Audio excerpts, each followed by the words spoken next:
All right, so a little walk around in my boom Vader and all the things that I've had to do that I realize are actually necessary. All right, first off, I haven't done it yet, but these mirrors are trash. They're so bad. I'm probably going to get some bar end mirrors. Anyways, so obviously this fits a niche market. It's not made for people who want to GROM or to go on highways or long distance traveling. It's not a commuter bike. It's really just a cheap bike that's fun. I think I paid like $1,400 for it. I ordered off Chronic Racing.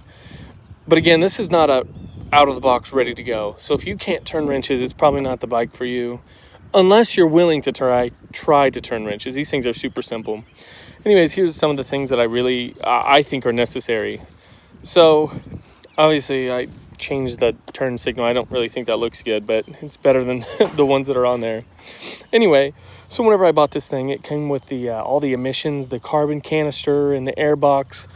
Anyway, so I had to take all that out. You can actually see a couple of the hoses that are still here. Really, I probably should get rid of them. Anyway, but this is a Keinan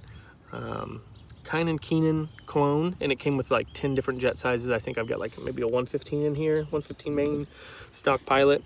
It was like 20 bucks on Amazon. So a Nibby is basically also a clone, so I don't understand why I'd pay more, and this thing just runs absolutely phenomenal. So what I just had to do is I actually had to replace this rear master cylinder. So it actually is missing a bolt. These things are good at rattling themselves apart. But the stock one, I'm assuming the fluid had some kind of water in it or something, but it had a reservoir that was in here. And yeah, sure, you can take the seat off, but getting these plastics off sucks. And trying to get down in there to fill it up with fluid is just, it was dumb. But I'll actually stitch right now what the old one looked like and the reason it failed.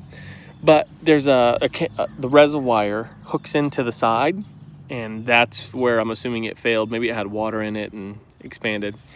But also, after I added this carb, which came with a manifold, again, it was all one deal, I bought this exhaust. I think I got it on eBay for like 40 bucks, maybe 50, I don't know. Maybe I still have the link. I just got lucky during the time. The exhaust that comes on it is absolutely atrocious. It's super quiet.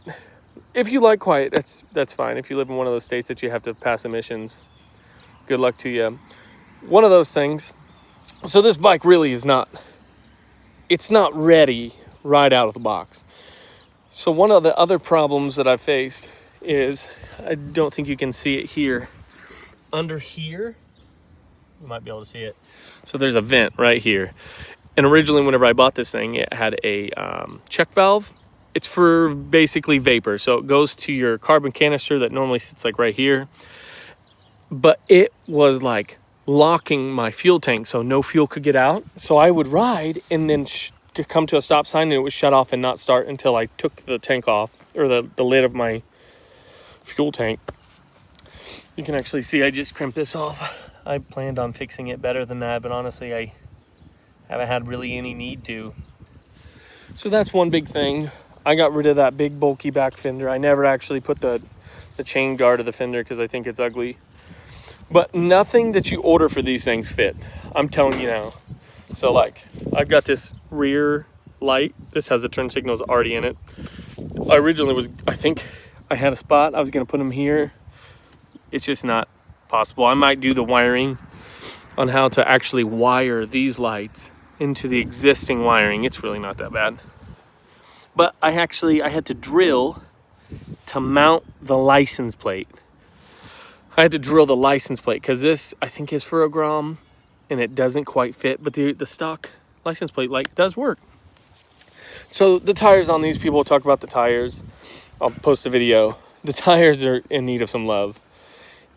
They're just Chinese knockoff tires, honestly. You'll see it right here. So when I was talking about this carbon filter up here, what I meant to say, that I kind of skipped by it, was that after I took it off, that check valve, all my problems were solved, but it started to leak every time I fill it up and lean it over like this on the kickstand. One of the other things that I think is problematic, but it's kind of part of it, is this gas tank lid. Like, sure, it comes off, it looks good and all. That's not very centered in there. But when you put this back in there, you have to make sure the arrow is pointing forward. You see how the key, you have to like work it. There we are. But you have to really put a lot of pressure. I'm a big guy, and honestly, it's really not too terrible. So the seat, that's the other problem.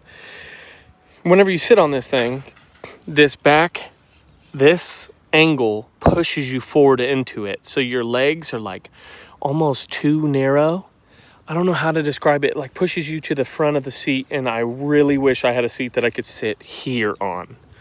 Because I'm a larger guy. I guess these I don't know what the heck they're called. These rubber blocks for the drives are bad. People replace those. I haven't had any problems with that. The front forks, I did replace the oil. I replaced it with, I'm trying to think, I think it was just gear oil. They are reverse forward. The lights are okay. I don't really ride at night. But this bike is just made for people who want to spend $1,400 to have a little bike to bebop around on. I think this thing runs like, what, 58 or 59 miles an hour, and I'm 240 pounds. But it's a nice little bike for really what it is.